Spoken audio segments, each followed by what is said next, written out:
नमस्कार, आप सभी का बहुत बहुत स्वागत है। मैं हूं Piyush Shrivastava. Emerging business forum, देश का सबसे बड़ा एसएमई फोरम, अपने तीसरे पड़ाव पर आज आ पहुंचा है। इमर्जिंग बिजनेस फोरम सीजन 3 की शुरुआत हो चुकी है। 2 साल पहले इस सफर की शुरुआत हुई थी और आज यह देश का सबसे बड़ा एसएमई फोरम बन चुका है। 20,000 से ज्यादा एंटरप्रेन्योर्स, 40 से ज्यादा इंडस्ट्रियल टाउन्स का अब तक का सफर हमने तय किया है। जानने की कोशिश की हमने इस सेक्टर की तमाम प्रॉब्लम्स और चैलेंजेस को, और आपकी आवाज को हमने पहुंचाया देश के पॉलिसी मेकर्स तक। आज का हमारा पड़ाव है नोएडा शहर में, जहां पर कि हमारी कोशिश है जानने की किस तरह की सटीक पॉलिसीज की जरूरत है आज के दिन में इस सेक्टर को। इससे पहले कि हम इस कार्यक्रम को आगे बढ़ाएं, आज का हमारा थीम है enabling effective policy framework for SMEs. मैं चाहूंगा कि इस वक्त हमारे बीच गवर्नमेंट ऑफ इंडिया की तरफ से मिनिस्ट्री ऑफ एमएसएमई के सेक्रेटरी श्री माधवलाल जी इस वक्त हमारे बीच मौजूद है। मैं चाहूंगा कि वो स्टेज पर आए कीनोट एड्रेस के लिए। Sir please.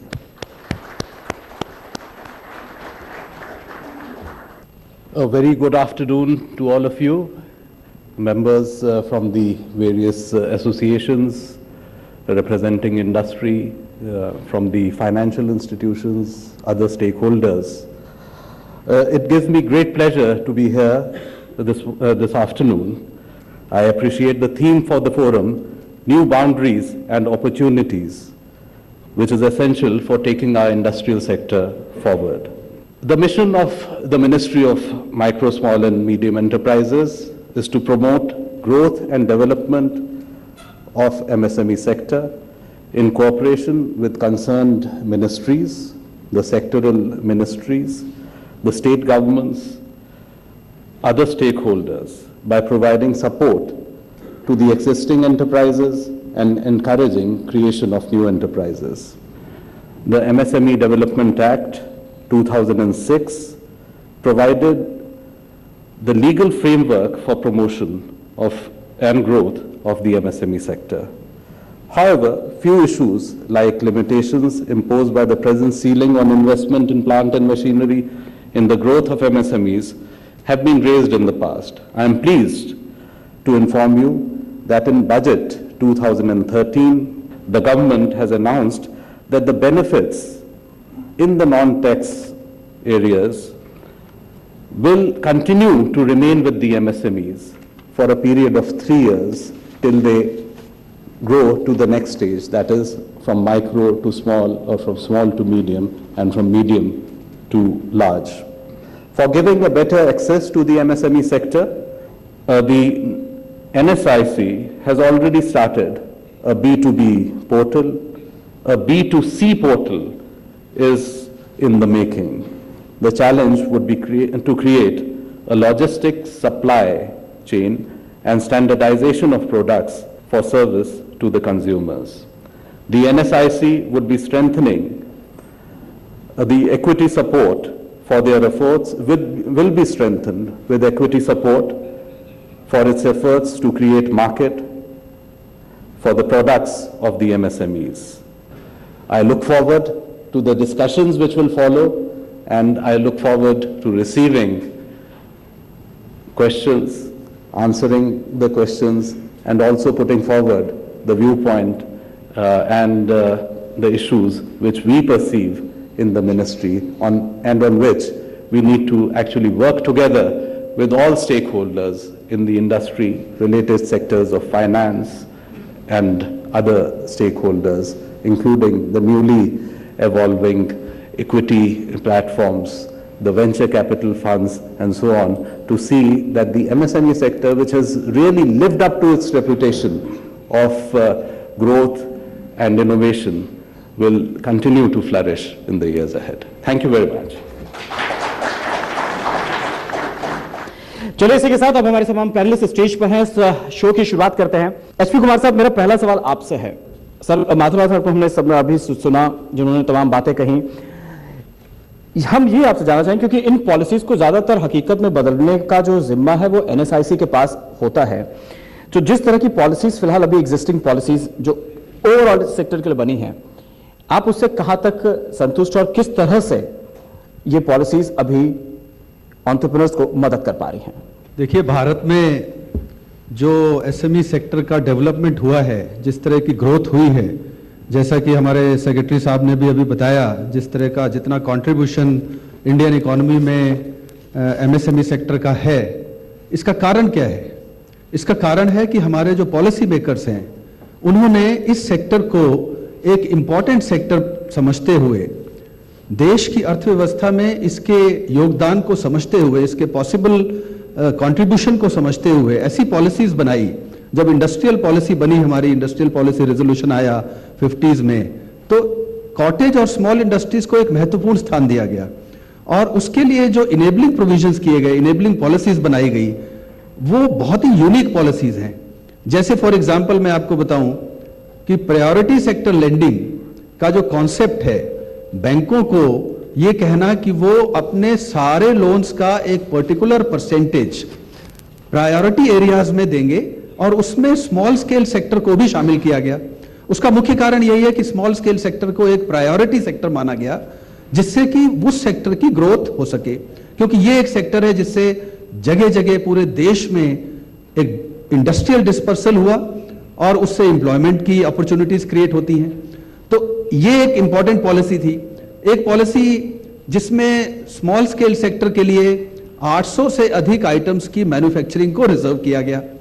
इस पॉलिसी की वजह से बड़े कंपनीज या फॉरेन की कंपनीज इस एरियाज में नहीं आ पाए, तो छोटी छोटी इंडस्ट्रीज छोटे छोटे एरियाज में लग पाई और उससे इस सेक्टर का विकास हुआ। और भी कई पॉलिसीज हैं जिस पे हम चर्चा करेंगे। आपके प्रश्न के उत्तर में मैं बताना चाहूंगा कि इन पॉलिसीज का इस सेक्टर की ग्रोथ में बहुत बड़ा कंट्रीब्यूशन है और यही कारण है कि भारत का एमएसएमई सेक्टर पूरे विश्व में, खासतौर से विशेषकर विकासशील देशों में या जो देश अभी विकसित नहीं है, उनमें भारत का एमएसएमई सेक्टर एक रोल मॉडल के रूप में माना जाता है। सर, एक एक करके बात करते हैं, क्योंकि सबसे पहले आपने बात की कि प्रायोरिटी सेक्टर लेंडिंग में इसको रखा गया है। हमारे साथ स्टेट बैंक की जनरल मैनेजर इस वक्त मौजूद है। मैम, आपसे जानना चाहेंगे कि प्रायोरिटी सेक्टर में तो रख दिया गया, लेकिन कोई परसेंटेज नहीं डिफाइन किया गया कि इतना परसेंट आपको देना ही देना है। आज अगर हम एसबीआई की सिर्फ बात करें तो कहां तक आपका एसएमई का एक्सपोजर है, और आपको लगता है कि ये अगर परसेंटेज डिफाइन हो जाता तो ज्यादा आसान हो जाता बैंक्स के लिए भी? Percentages work both ways. It could be enabling if we are not performing up to that percentages, and it could be a disabler if we have already achieved those levels. Like in agriculture, there is a percentage that 18% of our total lending should go to agriculture. So I really do not think, and priority sector benchmark is 40%. So 18% going to agriculture, remaining 22 probably will be done only through MSME, because there is very low, small percentages which of education in P segment that gets covered in priority sector lending. Education loan up to rupees 10 lakh, home loans up to rupees 25 lakhs, only these two P segment loans get covered under priority sector. So far as lending by SBI goes, we are responsible for almost 20% of total lending, industry lending in MSME in the country. देखिए, budget में जो नया प्रावधान भी आया है कि 5,000 करोड़ रुपए का जो लिमिट थी उसको बढ़ा के सिर्फ का 10,000 करोड़ की रिफाइनेंस की लिमिट बढ़ाई गई है, तो यानी कि लिक्विडिटी अब आपके पास पर्याप्त है बैंकों के पास। पहले भी थी, अब और ज्यादा हो गई। अब इसका फायदा किस तरह से होगा, हम चाहेंगे एक क्विक कमेंट अगर इस पे भी आप करें। Liquidity was never an issue with State Bank of India in particular. Chairman has been making statements and we are going very aggressive in retail because the percentages of non-performing asset in retail is comparatively lower. That is the experience that we have. And mortality rate in MSME is a little higher compared to large sector or retail. That is why banks are a little shy in their lending to MSME. Mukesh Mohan Gupta ji, आप chartered accountant भी हैं पेशे से, आप industry को represent कर रहे हैं, आप मैम की बात से इत्तेफाक रखते हैं? नहीं, देखिए, बैंक्स, ऐसा नहीं है कि बैंक्स एसएमई सेक्टर को फंडिंग नहीं कर रहे हैं। इसमें कुछ मैं चाहूंगा कि एसएमई सेक्टर्स को भी we need to be more corporate governance.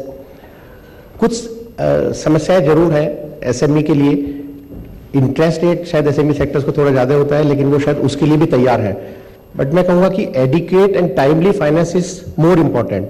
उसके लिए हमने गवर्नमेंट से और आरबीआई से काफ़ी समय से हम ये चीज़ उठा रहे हैं, जिसको अब आरबीआई ने भी सर्कुलर भी इशू किया है कि जो एसएमई सेक्टर अगर कोई अपना लोन एप्लीकेशन सबमिट करते हैं तो उनको लॉगिन पासवर्ड एक दिया जाए, जिससे वो अपने घर बैठकर ट्रैकिंग ऑफ एप्लीकेशन कर सके।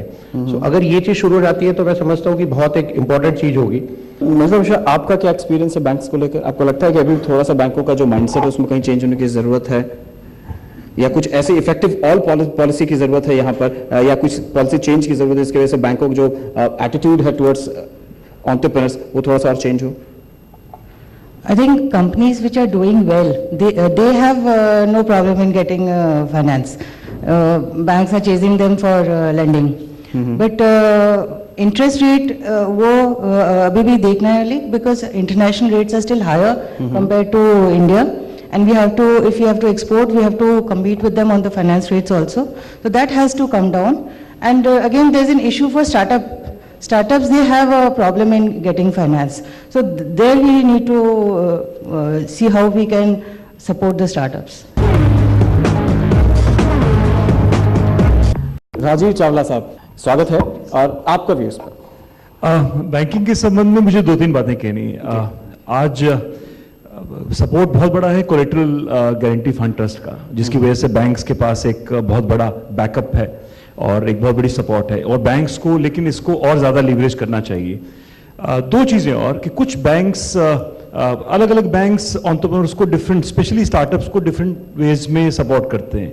कई जगह जो डेट इक्विटी रेशियो है वो बहुत अग्रेसिव है, 4:1 है, लेकिन कुछ ऐसे भी बैंक्स हैं जो अभी भी ट्रेडिशनल 2:1 की बात कर रहे हैं।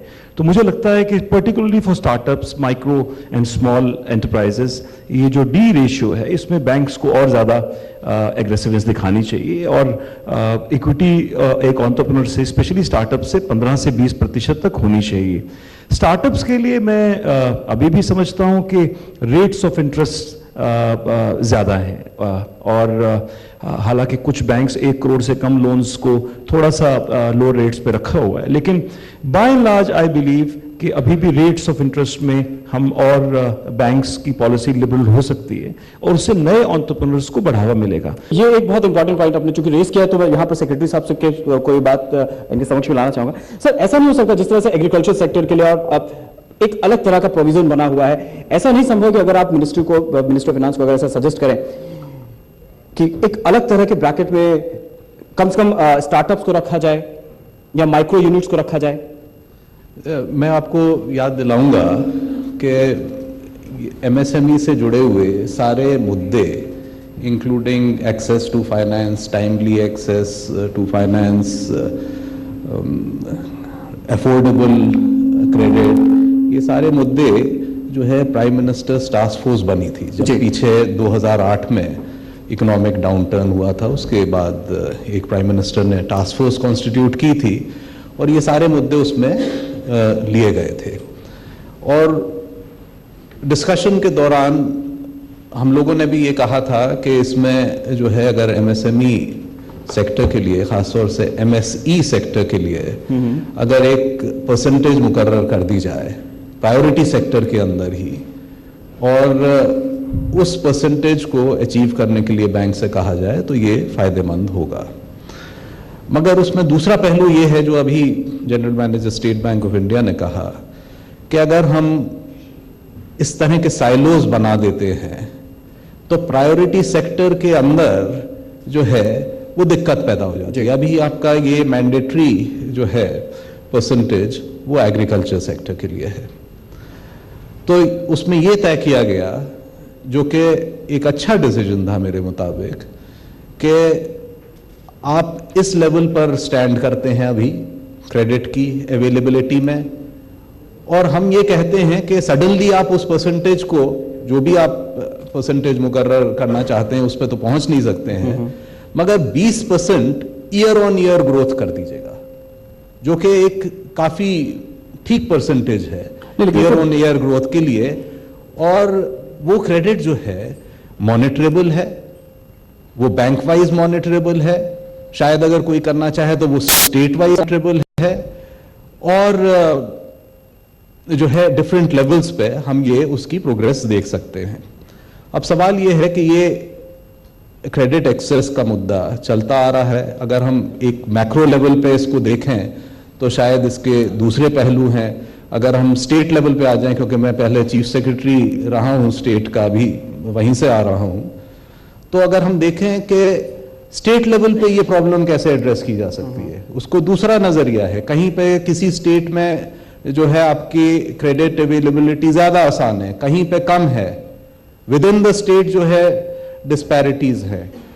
एमएसएमई सेक्टर अपने आप में इतना वसी और डाइवर्स है कि उसमें भी ये कहना मुश्किल है कि ये सेक्टर इसको क्रेडिट अवेलेबिलिटी में दिक्कत आ रही है या फलाने सेक्टर को आ रही है। एक कुछ जनरल इश्यूज हैं जो हमने जिनकी चर्चा की कि स्टार्टअप्स हैं। अगर कोई इंडस्ट्री एंटरप्राइज शुरू हो रही है और उसको फिर फाइनेंस नहीं मिलता है तो वो it is doomed to failure. तो उस लेवल पे देखना चाहिए। कुछ आपकी इंडस्ट्रीज ऐसी हैं जिसमें एसेट्स उस तरह से दिखाई नहीं देते हैं, इनोवेशन और नॉलेज पर वो बेस्ड हैं, उनकी असेसमेंट करने में, उनकी क्रेडिट अवेलेबिलिटी में ऐसा यूनिफॉर्म फॉर्मूला इसके लिए बने कि कम से कम एटलीस्ट जो स्टार्टअप्स के लिए, देखिए ये इसलिए है क्योंकि ये सारी चीजें बिजनेस इन्वायरमेंट से आके जुड़ जाती हैं। रिसेंटली एक रिपोर्ट पब्लिश हुई थी जिसमें कि ये कहा गया कि 132वीं रैंक भारत की आज बिजनेस करने के लिहाज से। क्यों ना कुछ ऐसा एक फ्रेमवर्क, एक इकोसिस्टम तैयार किया जाए जिसमें कि कुछ हमारी वो रैंकिंग कुछ तो बेहतर हो, नहीं 132वीं। मैं ये अर्ज करूं आपसे कि 132 जो हमारी रैंकिंग है 180 नेशंस में, आपने सही कहा कि गवर्नमेंट पॉलिसीज का और जो रेगुलेटर्स हैं उनका ये मैंडेट भी है और उनकी मंशा भी ये है कि बिजनेस एनवायरनमेंट को आसान किया जाए। और हम इस वक्त, ये रिपोर्ट है वर्ल्ड बैंक की कि हम 132 नंबर पे हैं, 180 नेशंस जिनकी उन्होंने स्टडी की उसमें। मगर बिजनेस एनवायरनमेंट जहां पे आपने एसेस की उसके डिफरेंट पहलू थे। उसमें से एक पहलू है एक्सेस टू फाइनेंस। तो अगर हम जरा डिटेल में जाएं तो उसी स्टडी में यह है कि एक्सेस टू फाइनेंस में we rank 40th in a list of 180 nations. तो इसके ये मायने हैं कि अगर हम टोटली 132 पे हैं और फाइनेंस रिलेटेड इशू पे हम 40 नंबर पे हैं, तो मायने बाकी जो पैरामीटर्स हैं उसमें हम 132 से भी नीचे हैं। तो वो भी बहुत इंपॉर्टेंट इश्यूज है। मिसाल के तौर पे लैंड का है इशू, आपका पावर रिलेटेड इश्यूज है, एनवायरमेंट रिलेटेड, पोल्यूशन रिलेटेड, यही सवाल है, लेबर रिलेटेड इश्यूज हैं। तो वो जो इश्यूज हैं उनका इम्पैक्ट इस 132वीं रैंकिंग पे शायद ज्यादा है बनिस्बत फाइनेंस का। बिल्कुल नहीं है, यकीन सिर्फ पैसे से बिजनेस नहीं होता। राजीव शाला, आप एक पॉइंट कुछ कहना चाहते हैं? उसके बाद हम इसी सवाल पे वापस आ रहे हैं। जी, मैं इसी संबंध में कहना चाहता हूं कि फिर भी जैसे एक एंटरप्रेन्योरशिप को बढ़ावा देने की बात है, यूथ के माइंड्स को हम इग्नाइट करें कि वो भी एंटरप्रेन्योर्स बने। मुझे लगता है कि एंट्री ऑफ बिजनेस जो है उसमें बैरियर्स ज्यादा हैं और प्रमोशन कम है। और अगर हम यूथ को इन्वॉल्व करना चाहते हैं, अट्रैक्ट करना चाहते हैं कि आप भी आइए और एंटरप्रेन्योरशिप की दुनिया में वो स्टार्ट करें, तो जो फिलिप होना चाहिए, जो इंसेंटिव्स होने चाहिए वो नहीं है। और रेट ऑफ इंटरेस्ट एक मेजर इंसेंटिव हो सकता है अगर हम उसको ड्रॉप करें। अब उदाहरण के लिए बजट में 15% का इन्वेस्टमेंट अलाउंस की घोषणा की गई है। यदि 100 करोड़ या उससे अधिक की इन्वेस्टमेंट किसी प्लांट एंड मशीनरी में हो, लेकिन ये घोषणा माइक्रो एंटरप्रेन्योर या स्मॉल एंटरप्रेन्योर के लिए नहीं है। अगर हम छोटा सा यूनिट लगाते हैं और उसमें 2 करोड़ 4 करोड़ की मशीन लगाते हैं तो उसमें ये 15% की इन्वेस्टमेंट अलाउंस की चीज नहीं है। तो मुझे लगता है कि कहीं जो हम माइक्रो स्मॉल यूनिट्स को या नए स्टार्टअप्स को एनकरेज करना चाहिए, अट्रैक्ट करना चाहिए, इंसेंटिवाइज करना चाहिए, उसमें थोड़े से इंसेंटिव्स की कमी है और उनको अट्रैक्ट किया जा सकता है। और रेट ऑफ इंटरेस्ट एक अगर कम कर दें तो एक मेजर अट्रैक्शन होगा। रेट ऑफ इंटरेस्ट के साथ साथ मुझे लगता है कि जो एंट्री बैरियर्स की जहां आपने बात की, आज से सर आज मुझे लगता है भारत में 1 लाख रुपए के पेड अप कैपिटल वाली कंपनी रजिस्टर कराने में 20 दिन का टाइम लग जाता है, 20-25 हजार रुपया खर्च आ जाता है। ये बहुत छोटी छोटी चीजें हैं जिसको की गौर करने वाली बात है। लंदन में आप कंपनी रजिस्टर कराइए, 25 पाउंड में कंपनी रजिस्टर हो जाती है 2 दिन के अंदर।